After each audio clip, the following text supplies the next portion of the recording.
Hi, I am Dr. Saqib Mansoor from my channel Learning Anatomy, and today I will discuss with you rotator cuff tear, a very important disease of the shoulder. And I will first of all recapitulate the rotator cuff anatomy. What it is that? So the tendons of the insertion of the rotator cuff muscles form a muscular tendinous cuff. You look at the picture, very clear. I love this picture. So beautiful colors. The supraspinatus, one muscle forming the rotator cuff is the supraspinatus.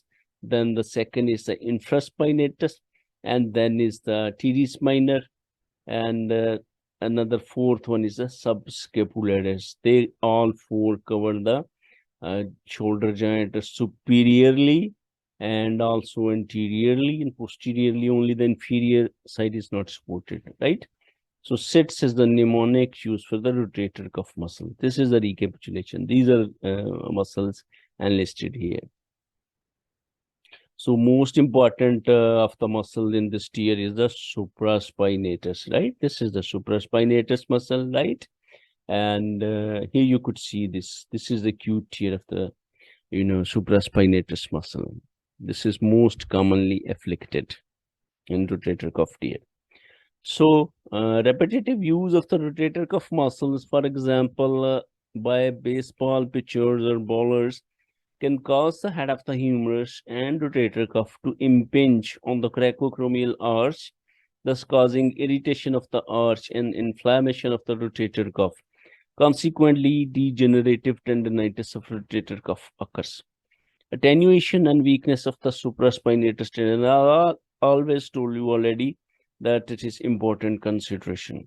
This impingement of the tendon under the coracoacromial arch and a critical area of the decreased blood supply 1 centimeter proximal to the humerus insertion of the supraspinatus contribute to the tendonitis of the supraspinatus, right? The most commonly involved tendon. I've already told you. So let's see what is that, coracoacromial arch. First of all, this coracoacromial. This first is the coracoid process and the acromion, right? Coracoacromial and the ligament in between. This would be your coracoacromial ligament. These three things. These three forms. Follow the laser. The coracoacromial arch 1, 2, 3, right? This is the coracoacromial ligament over here, right? So rotator cuff injuries can take place also when a sudden strain is put on muscles. For example, when an old age person strains to lift a relatively heavier object, for instance, a stuck window, such a strain can rupture an already degenerated rotator cuff. Fall on the shoulder can also tear on an already degenerated rotator cuff. Usually, the intracapsular part of the tendon of the long head of the biceps brachii become ragged or even worn away, and leaving it adherent to the intertubercular sulcus. Consequently, shoulder stiffness also takes place. So the rotator cuff tear, as the rotator cuff muscles fuse with the joint capsule of the shoulder, the integrity of the fibrous layer of the joint capsule is endangered in case the rotator cuff is injured. Consequently, the joint cavity communicates with the subacromial bursa. You can refer to my first video on the topic, the normal anatomy of the shoulder joint.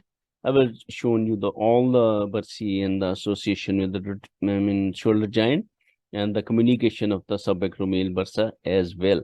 As well, the supraspinatus muscle is not functioning in a complete tear of rotator cuff, it is not possible for the person to initiate abduction of the upper extremity.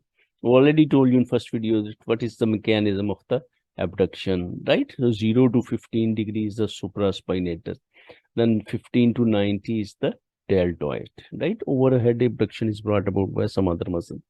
When the arm is abducted passively to 15 degree or more, the person is usually able to maintain or continue the abduction by the action of the deltoid, right? This is responsible for the, abduction from 15 degree to 90 degree. So very, very important and interesting point helping in the diagnosis is the painful arc. Here you could see these are the various, colors to donate. This is, this is an abducted arm. Arm is going from here 0 degree to up. This is 60, 120, 170, and up to 180 degree, right? And what happens in a rotator cuff tear when the arm is abducted from 0 here to from the 60 to 120 degree, 60 to 120 degree. Here the pain will be felt. So this 60 to 120 degree, angle pain is called as the painful arc of the rotator cuff tear. Because here the impingement is maximum, right? Later the tendon may rupture, right? Tendon of the rotator cuff, supraspinatus, and allowing the subacromial bursa to communicate with the joint cavity. It can be demonstrated by the arthrography, where the opaque medium will extend from joint into the subacromial space. So, types of the rotator cuff tear, chronic or acute. And the chronic is associated with impingement, usually on bursal side, and the acute is in throwers, right? Anybody who is throwing in repetitively, like the baseball throwers, articular side or after dislocation is greater than 40 years of age, right? So what are the tests used with the degenerative tendonitis of the rotator cuff?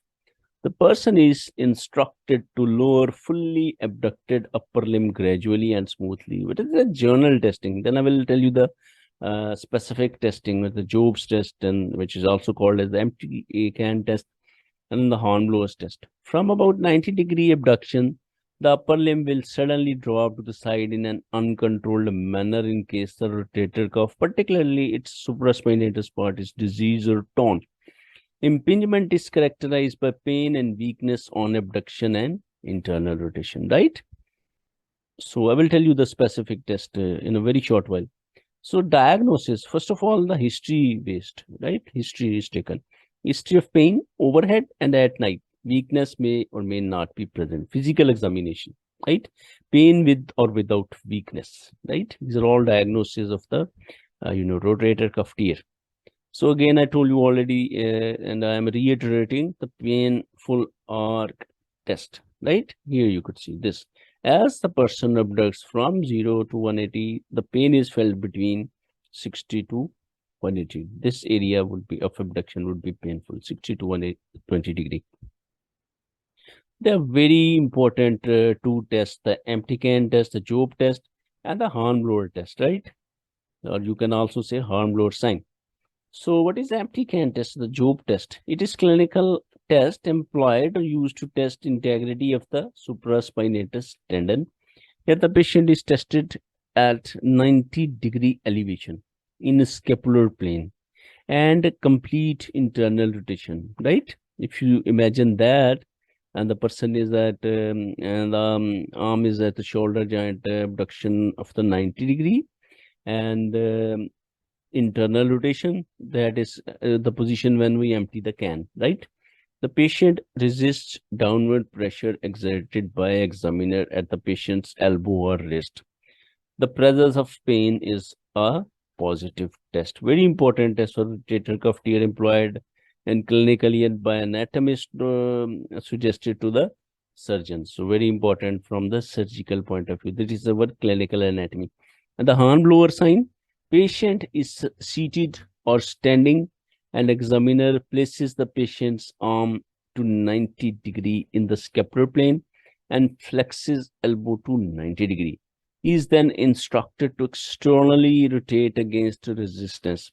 It is positive if the patient is unable to carry out external rotation. This is the Hornblower sign, right?